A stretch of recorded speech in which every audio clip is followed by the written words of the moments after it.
right, welcome back, Mashers, to another thrilling episode of the Weekly Mash. We are diving deep into the dark and dangerous with our guest author, Kimberly Love. She's here to Woohoo! talk about her chilling thriller, The Dismemberer's Handbook. I'm so excited. All right.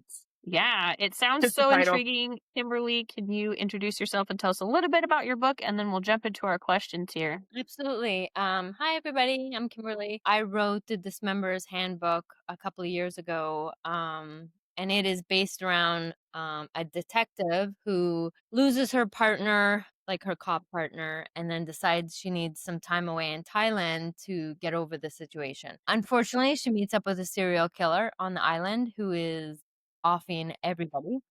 So she's there, she meets a group of people, she starts to connect with them, and then one by one they start to go missing. And so she gets brought into this case against her will. She's not really interested in being a cop anymore, but she also wants to make sure that her friends don't keep dying, and then she realizes that she's the main target. So without giving any more away, that's kind of the basis around the Dang. book. And it's got this psychotic twist ending. So I'm always curious if people can guess who the killer is before he's revealed, and so far it hasn't happened. So I always have people contacting me and they're like, "I swear to God, I thought it was this guy."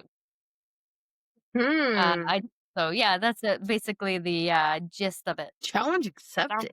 so good. I know. Challenge accepted. Like, video yourself watching. Like, I Ah, think it's this Yeah. person. No, I think it's this person. And then Send me the Kimberly's gonna be video. like, wrong.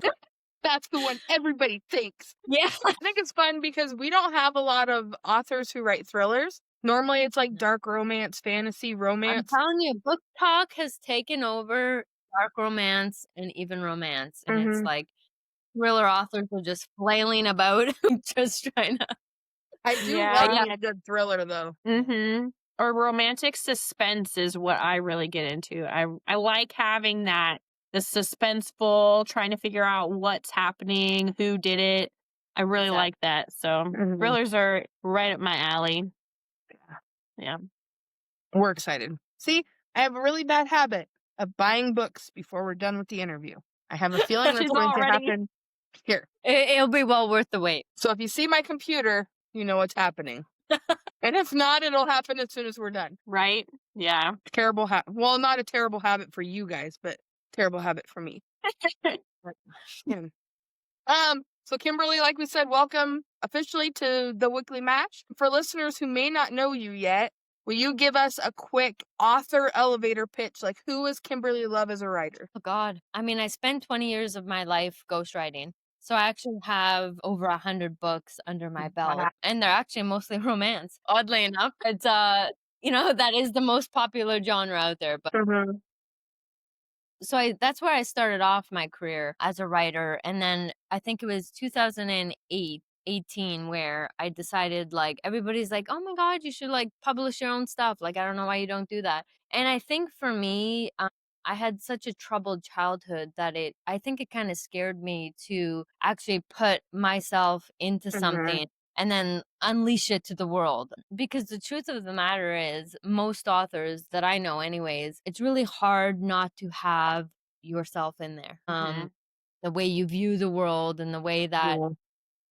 your experiences have shaped who you are as a human being. So I was scared, but I eventually did it. I started off with my memoir, You Taste Like Whiskey and Sunshine. And Ooh. from there, I ended up on like a radio show in Detroit, and the book just kind of like took off. And it surprised me because that was probably one of the most personal books I've ever written, because obviously it's about Yeah. me. So I was like, hey, this is awesome. And you just kind of like, it was so unexpected that I was like, why didn't I do this a long time ago?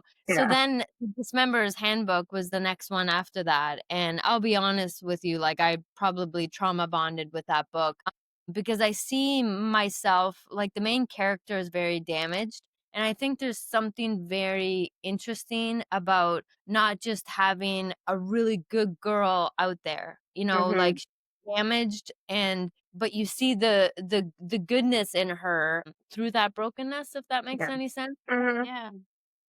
So yeah, I guess that's me in a nutshell. I'm Canadian, but I moved to Florida 5 years ago. So me and my daughter are here and she's 19, and I guess that's just me in a nutshell is I'm in Florida loving the heat and just writing.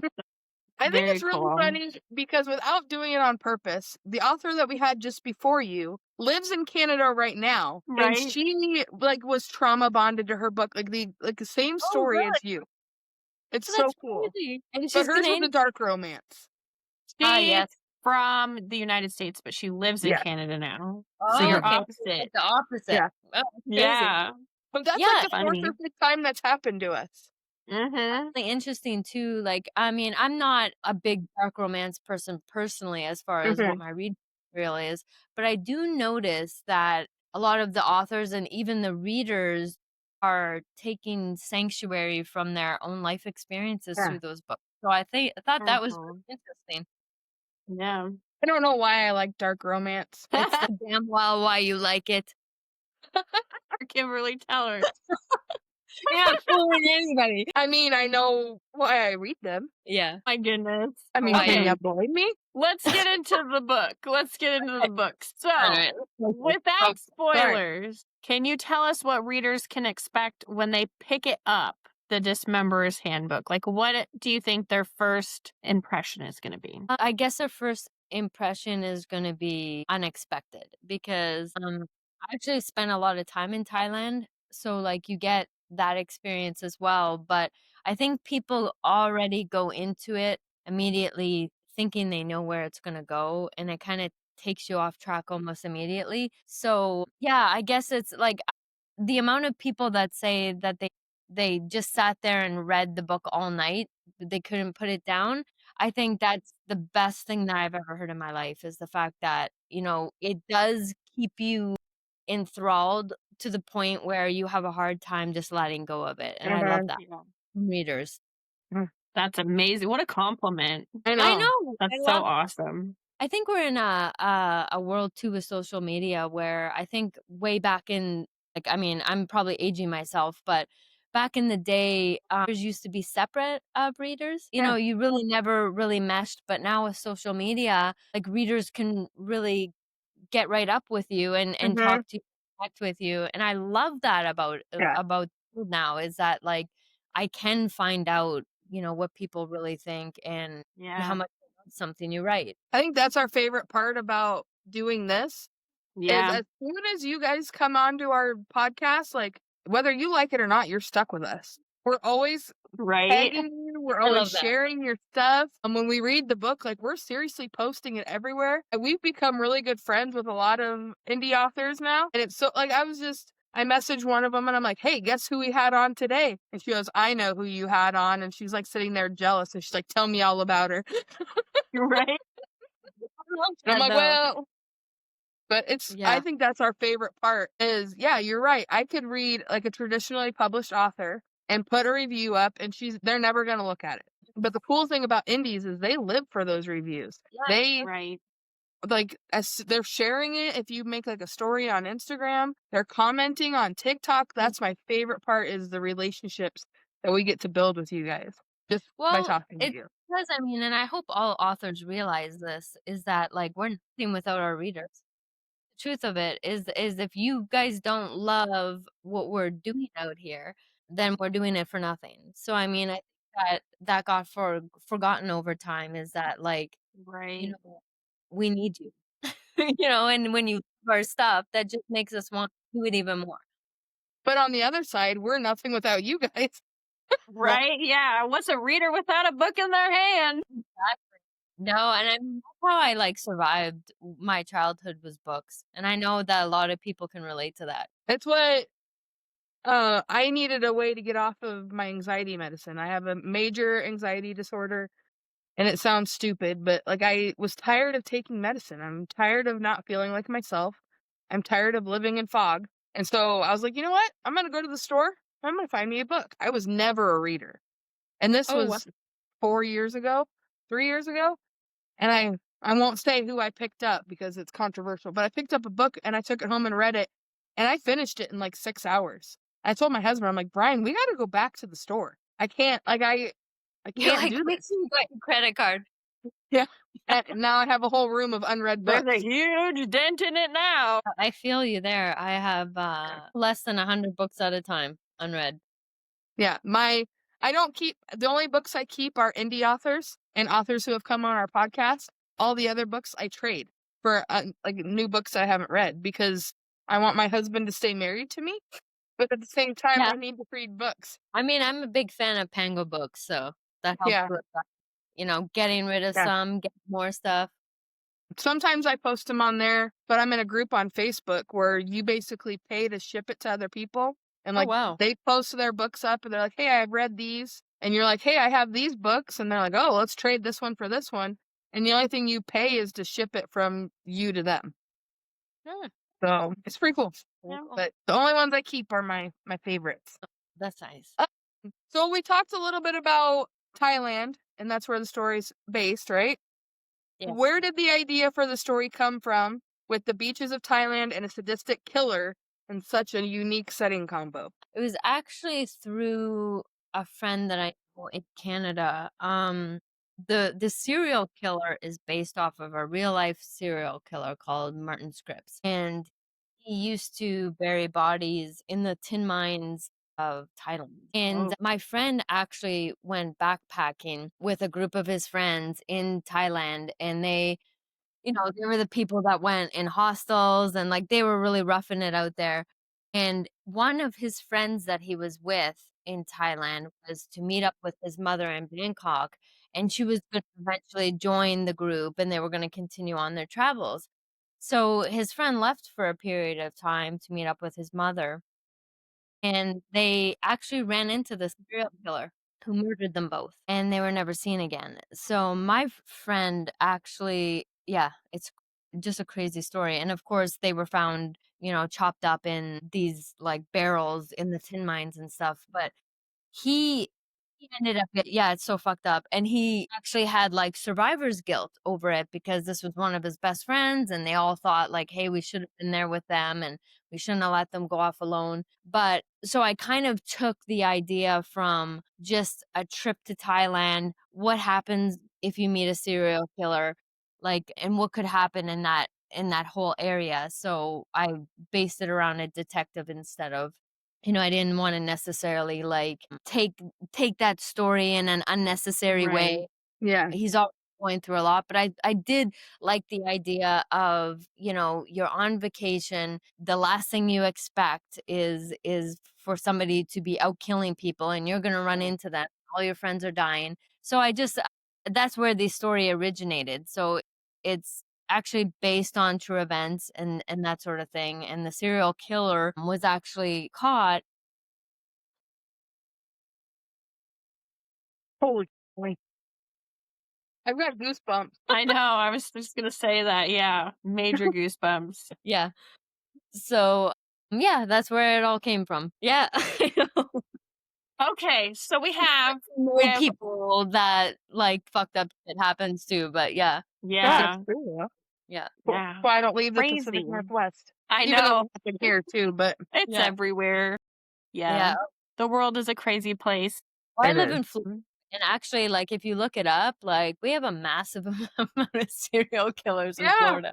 So, yeah. Yeah.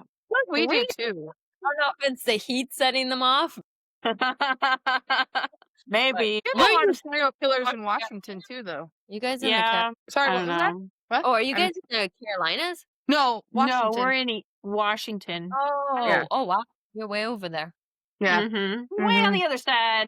Way on the other side of the states than me. Yeah. We're in eastern Washington, like, so we're in the mountains where people can hide people, you know? You got There's your those next setting. skinwalkers out there, don't you? Aren't you guys the ones that have those skinwalkers? Probably. I mean, And I'm who totally knows? getting track. If you ever need another thriller, just let us know. We'll hook you up. Right? Oh, Yeah, yeah. we'll give you some recommendations on. I went down some Washington rabbit holes not too long ago. She's like, shit, it's these people. Those woods out there aren't anything to mess with, that's for sure. There's some good stories from Washington State. Yeah, or even like around us too. Yeah. Montana, Crazy. Idaho. Okay, we have Officer Harley, very layered protagonist, torn between guilt, fear, and bravery. Was it your friend that inspired her as a character, or was it something else that you got her character from? I think it was probably more myself where the character originated from, because I understand her brokenness and how, like, you still, despite what you go through in your own life, you try to reshape your life and still, Mhm. because obviously when you go through trauma or abuse, there's two forks in the road, right? You can either be an abuser, or you turn your life around and Yeah. you become, the person that helps people who are abused. And I spent like 8 years with my own radio show in Detroit on Impact Radio USA, and I worked with women who had gone through traumatic things, and they were on my show. And the goal of the show was, tell me what happened that was really bad, and then tell me how you turned your life around. It was like the best 8 years of my life, because I met some of the most incredible women I'll probably ever meet.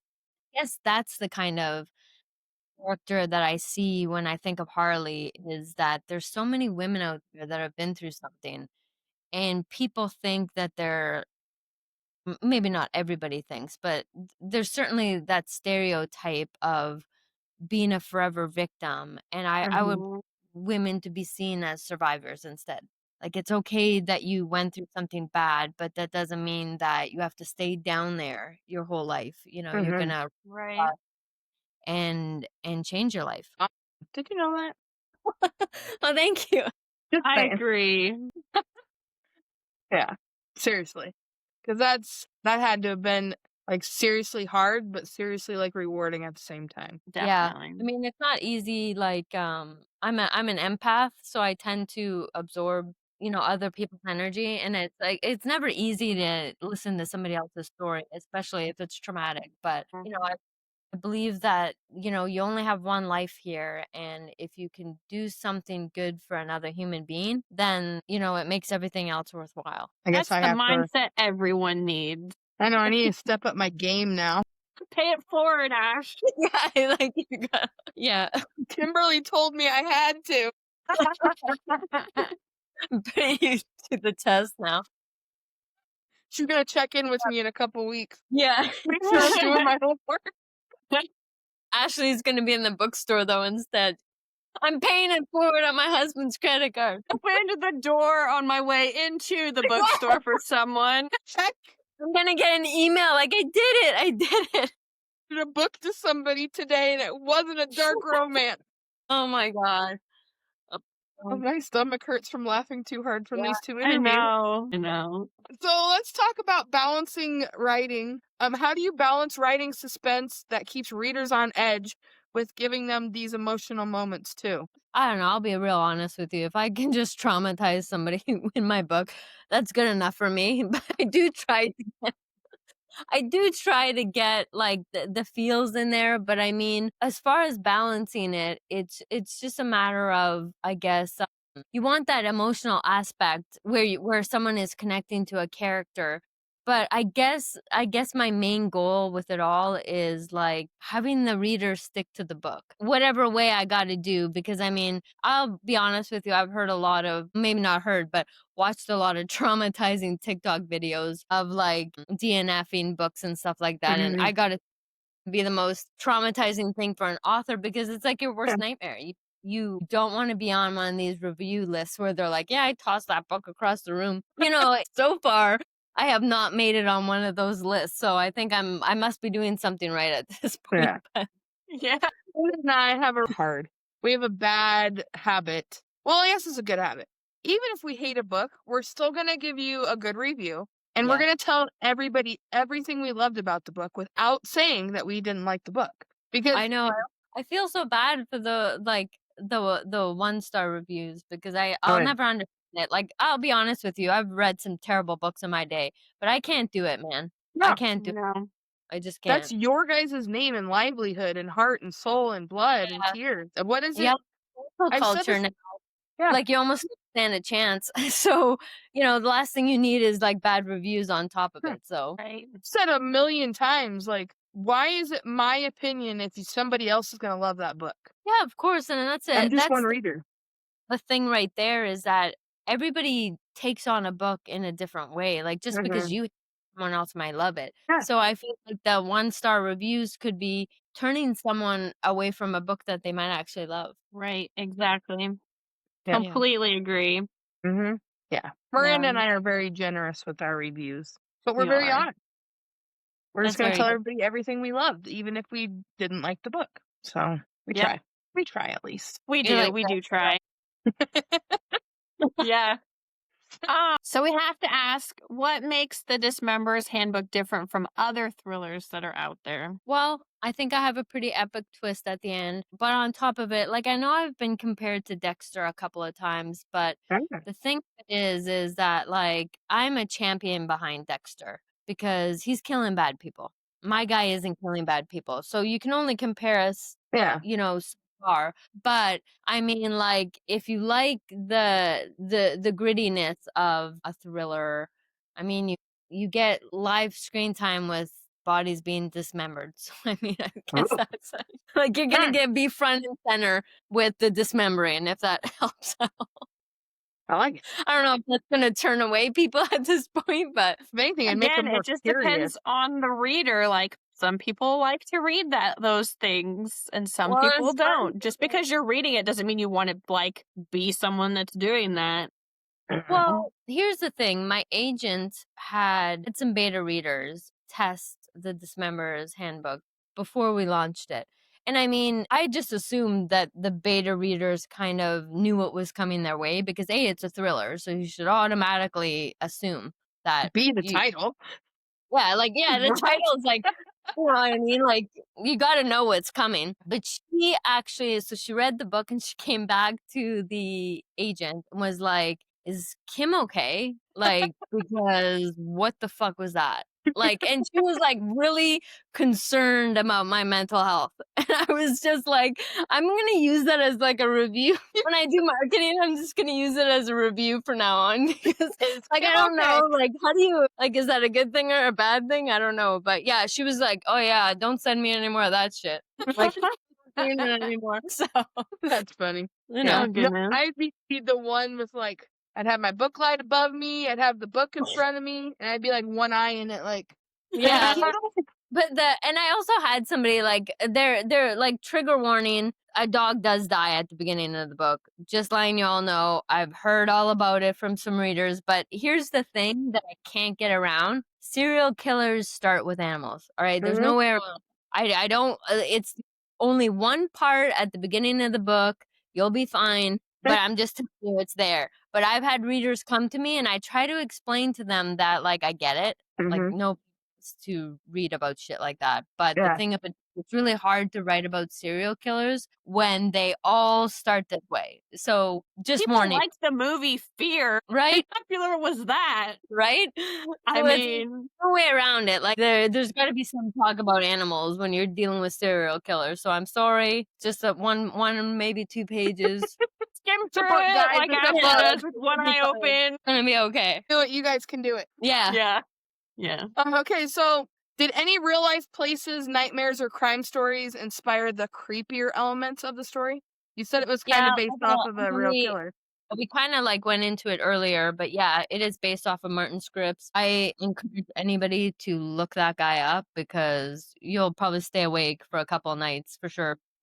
That man was messed up. You know, you will probably run into the story of my friend from Canada. So, I mean, just if you're into true crime, that Yeah. whole thing is gripping. But yeah, that's where the story originates from. Obviously, I've been to Thailand. You know, there's the things that you read about in Thailand, all that happened. There's some funny stories, there's some like that couldn't have possibly ever happened stories, but it's all true. So yeah, it's got some good experiences in there for sure. I'm gonna be shaking like, Kim, did you really survive this? I know. I know. Are you okay over there? A different Gosh. kind of okay, but are you okay over there? Hey, there's a book too. So I'm ready. I'm supposed to be I'm doing ready. an 8-book series for this whole thing. So yeah, it keeps going. So excited. Already. So Like excited. to hear that. I don't know. Yeah. If the book were turned into a movie, who would you cast as Harley and who would you cast as the Butcher? You know what? Like, I would probably do Beth from Yellowstone, just Oh, yeah. because I don't know that girl's actual name, but that is Harley in a Kelly nutshell. Riley. Yeah, Kelly Riley. Yes, that is her. And then, like, the Butcher has to be super good looking. So, I mean, like, if I could get Penn Badgley, but I think he's probably done with serial killers at this point. Right. Like, I would go so far as to even do Timothy Oliphant or Chris Pratt, just because he's got to be super good looking. Mm. You never expect him to be doing bad things, but yeah, Chris Pratt. I am out there trying to get a Netflix series because this is perfect for Netflix. Yeah. It Mhm. sounds like it would reach that whole audience of the true crime Yeah. audience that Yep. devours this stuff. Yeah. And then you can remember those crazy girls from the book mash and talking about it. Mm-hmm. Yeah, we'll be talking lots of stuff then. We're best friends for life now. You can't get rid of me either. Normally Love I it. say that, so I'm glad that you're saying it. I know. We're starting a book mash best friends club. That's right. We're gonna get shirts. We'll all do a routine together. We're gonna do some rapid fire. This is our favorite part of any interview we have. We love rapid fire and we love a game. Top of your head, first thing that comes to mind. It's slightly twisted, so be ready. Coffee or tea while writing, or something different? Tea. Okay. Favorite thriller author you look up to? Probably Dean Koontz. Ooh, Yeah. I like it. A good one. Right at night or in the morning? Night. I mean, it is thriller. Yeah. I'm good at night talk. Yeah. One word to describe the Dismemberer's Handbook. Yes. If you could only take one book to a deserted island besides your own, what would it be? Probably Little Women. That's what Oh, I love that. That's my I favorite was book. not expecting that answer. I wasn't but either. it's a good one. I wasn't Great expecting one. that. That's awesome. I like Little Women. Kimberly, that was all of our questions. Thank you so much for Yeah. joining us today. We are going to have everything the Dismemberer's Handbook and Kimberly in the caption below. Kimberly, can you tell everybody where they can find you and your book? They can mostly find me on TikTok. I'm a little bit on Instagram. They can find me at author Kimberly Love 2.0 because TikTok banned my first account. Of course. Owing it. And then my books are all on Amazon. Well, I know where I'm going when we're done. I know. I need Oh, this. Like, gosh. seriously. Yeah, go she's over here typing away. Gonna All be too right, far away. mashers. Until next time, keep reading, keep mashing, and maybe keep a light on while you do.